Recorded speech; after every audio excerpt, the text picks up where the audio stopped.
Good afternoon, everyone. So, back up here at the property. I know it's been a long time since I've done a video here, but I just picked up a whippersnipper this morning, a gas-powered one, because the battery one was good, but it was using the whole battery to get half of the garden done, and just the garden. So I've definitely had to get a bigger one. I used about 1 tank of fuel just to get it started this morning. Getting this opened up was a big goal because the grass was higher than the panels and I didn't want the wires getting all messed up. Got to clean off that panel still. There's another nice pathway. This was doing it in about 1 arc, so I just slowly kept walking forward, and beautiful, nice wide road. Anything I'm not actively using, I am still going to keep wild. Just because I do like the beneficial insects, everything flowers, goes to seed. A lot more life and activity happens if you do let anything you're not using almost revert back to nature. Like over here is the garden, which you can actually walk to now. I did trim all the way around. I guess I'll take you around the outside. I think it's been probably close to 2 years since I really walked through here with it being this open and clear. But everything is coming along. I just got some cardboard down for now. I will put the landscaping fabric over the cardboard just because anything I'm actively walking on, I don't want it to be exposed dirt. A lot of dirt here can be sand. This area is very sandy and clay. Over there is a bit better. I've been mixing in a lot more organic matter because the soil's good and fluffy and stuff, but the fine clay can still pack it down real tight over the season. Adding in a lot of the organic matter has been keeping it a lot more fluffy, which means the water can penetrate and everything's a lot happier too. Apple trees responded to that heavy trimming I did just magnificently. Everywhere you look is just apples.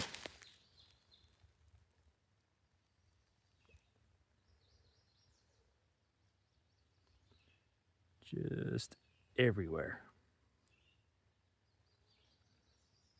And the center of the tree is still nice and open as well. Look right up to the sky, right from the stump there. That's good. Sun's constantly beaming down. Not too much sucker growth. The first time I trimmed it, it sent out so many suckers and new growth points. So I'm glad this year it decided to put the energy into apple production. Because the last 2 years, these didn't really produce. At first, they were just so wooded over and aphid infected, they couldn't really do much.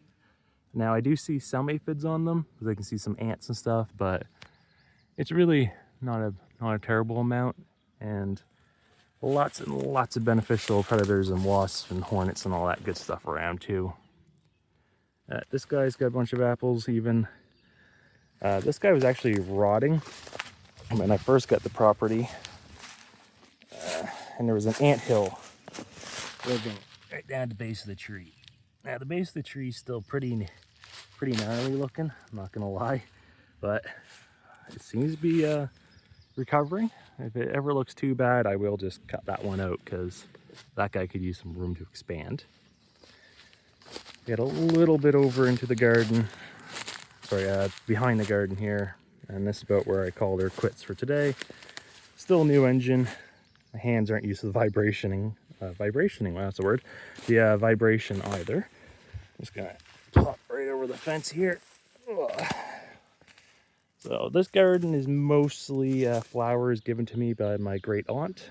The irises just bloomed, missed those. Can't remember what that guy is, but it's about to start blooming. Beautiful, I think it's a June hosta. Just lots and lots of good perennials. I'll always keep taking up this area. Strawberries not doing awesome. Again, this is the kind of the soil that would just be here naturally. As you can see, not awesome. And then this size of soil I've worked in, and you can just kind of dig your hand right in. Those are my nice little poppies. Those actually self-seeded from last year. The seeds fell down, they came up, appeared perfect. I think that's a gooseberry or a cranberry.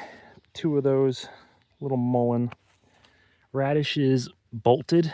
We kind of went from probably 5 degrees Celsius nights only 3 weeks ago, and now it's been upwards of 30 Celsius during the day. So anything more cold loving was a little slow to get going, and then it gets too hot, which is kind of typical for here.